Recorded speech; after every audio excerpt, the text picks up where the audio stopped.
They say heavy is the head that wears the crown. For decades, the Mercedes-Benz S-Class hasn't just worn the crown, it was the crown. It defined luxury, technology, and status. If you were a world leader, a CEO, or a superstar, you didn't ask what car to buy. You just bought the S-Class. But recently, that crown has slipped. The BMW 7 Series got bolder, the electric EQS got confusing, and critics said Mercedes lost its magic touch. Well, it's a new year, and Mercedes is done playing nice. Welcome to 2026. This is the mid-cycle refresh of the W223 Mercedes S-Class, and let me tell you, this isn't just a bumper change. This is a statement that says, we are still the king.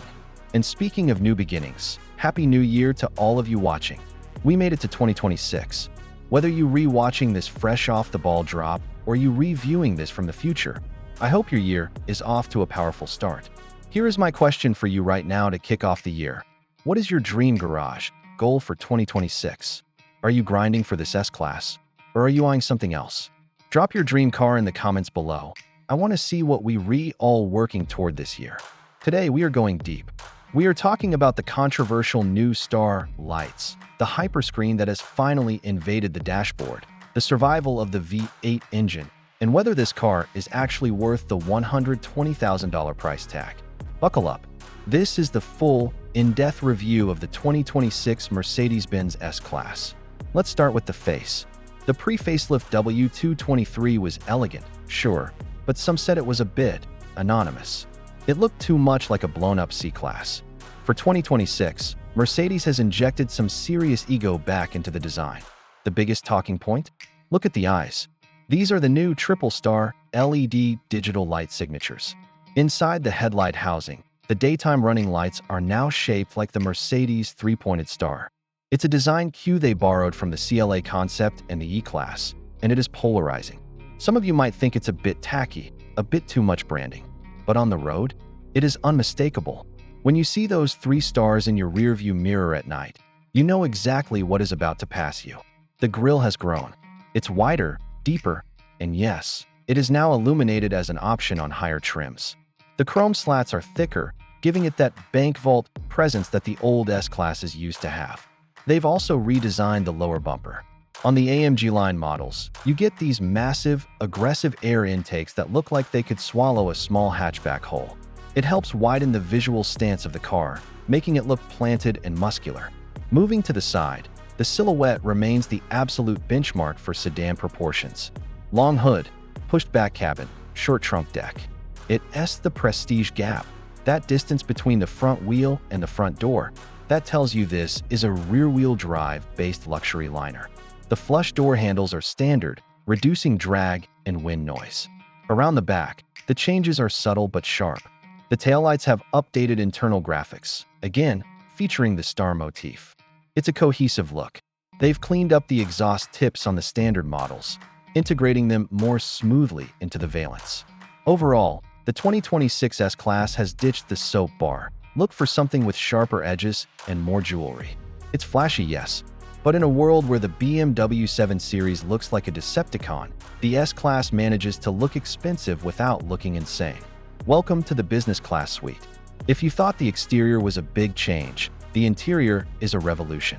For the last few years, the S-Class had that waterfall portrait screen in the middle. It was nice. But for 2026, Mercedes has gone nuclear. The MBUX Hyperscreen is now available in the S-Class.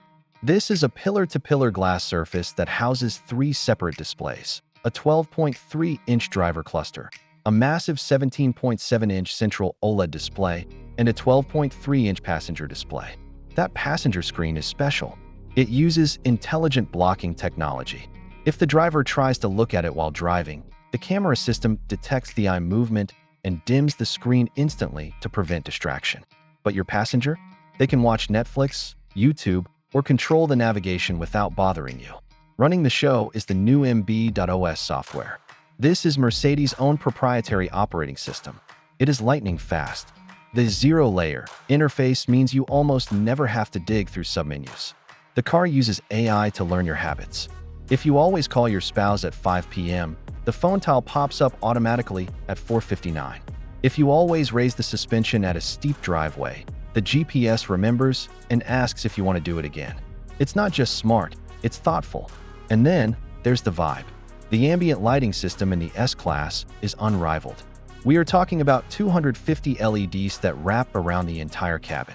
It's not just for show, it's functional. If you try to change lanes and there's a car in your blind spot, the entire door panel flashes red. If you change the temperature to cold, the dash pulses blue. The seats? They aren't seats.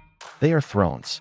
Covered in Nappa leather that feels softer than your skin, they offer 19 motors for adjustment, 10 massage programs, and, new for 2026, neck heating and shoulder heating.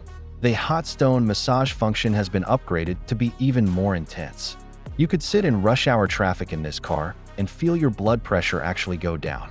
In the back, specifically if you get the long wheelbase version, which is standard in the US, you have the executive rear seat package. The seat reclines 43.5 degrees. A footrest deploys. You have your own tablet to control the blinds, the sunroof, and the audio. It is quieter back here than inside a recording studio. Now, let's talk about what powers this yacht. There were rumors, scary rumors, that Mercedes would kill the V8 and replace everything with 4 cylinders and batteries. I am happy to report the rumors were wrong. The entry-level S500 retains the buttery smooth 3.0-liter inline, 6 with an electric supercharger and mild hybrid tech. It's been tweaked for 2026 to deliver around 442 horsepower. It's efficient, punchy, and honestly, it's all the engine you ever really need. But we don't buy an S-Class for need. We buy it for want. That is where the S580 comes in. It keeps the 4.0-liter twin-turbo V8. Thank you, Mercedes. There is nothing like the lazy for the tech-savvy. There is the updated S580e plug-in hybrid. The battery is bigger for 2026. You can now get a realistic 60 miles of pure electric range. That means you can commute to work, run errands, and drive home without ever burning a drop of gas. But you still have the inline 6 engine for long road trips. It is the best of both worlds. And for the maniacs, the AMG S63e Performance returns. It pairs the V8 with a massive electric motor on the rear axle for a combined output of over 800 horsepower. It is a skyscraper that sprints like a cheetah. It makes absolutely no sense, and that is why we love it. So, how does the 2026 S-Class drive? In one word, waft. The secret sauce is the e-active body control. The car uses stereo cameras to scan the road surface 1,000 times per second. It sees a bump before you hit it and tells the suspension to soften specifically for that wheel. It literally leans into corners like a motorcycle to reduce G-forces on the passengers. It breaks the laws of physics. And we have to talk about the rear axle steering. The rear wheels can turn up to 10 degrees. This makes the massive S-Class turn tighter than a compact A-Class. Parking in tight city spots is a joke. It's so easy. At high speeds, the wheels turn in the same direction as the fronts, making lane changes feel telepathic. We also have the Drive Pilot system. In certain states like California and Nevada, this is a level 3 autonomous system. That means in traffic jams under 40 miles per hour, you can legally take your hands off the wheel and watch a movie. The car is liable. It's the future, and it's here today. But the best part of driving an S-Class is the isolation. Mercedes has added even more sound, deadening foam in the chassis for 2026. Double-pane glass is standard. When you close the door, the world disappears. The stress of your job, the noise of the city, the chaos of 2025, it all stays outside. Inside, it is just peace. So, what is the verdict on the 2026 Mercedes S-Class? With a starting price likely nudging over $118,000 and easily hitting $160,000 well-equipped, this is a serious investment. The competition is fierce. The BMW 7 Series drives sportier. The Audi A8 is understated. The Lucid Air is faster. But none of them have the aura of the S-Class. The 2026 facelift fixes the main complaints. The styling is confident again. The technology is overwhelming but usable. And the comfort is still the benchmark by which every other luxury car is measured. If your New Year's resolution was to elevate your life, this is the machine to do it in. It is a sanctuary on wheels. It proves that while trends come and go, the S-Class is still the king of the jungle. Now, I want to hear from you. Do you love the new star headlights? Or do you think they're too much? And seriously, don't forget to comment your 2026 dream car below. I'll be replying to the best ones in the first 24 hours. If you enjoyed this deep dive, hit that like button. It really helps the channel grow in this new year. Subscribe so you don't miss our upcoming review of the 2026 BMW 7 Series facelift, where we'll see if it can fight back. Thanks for watching, and I'll see you in the next one.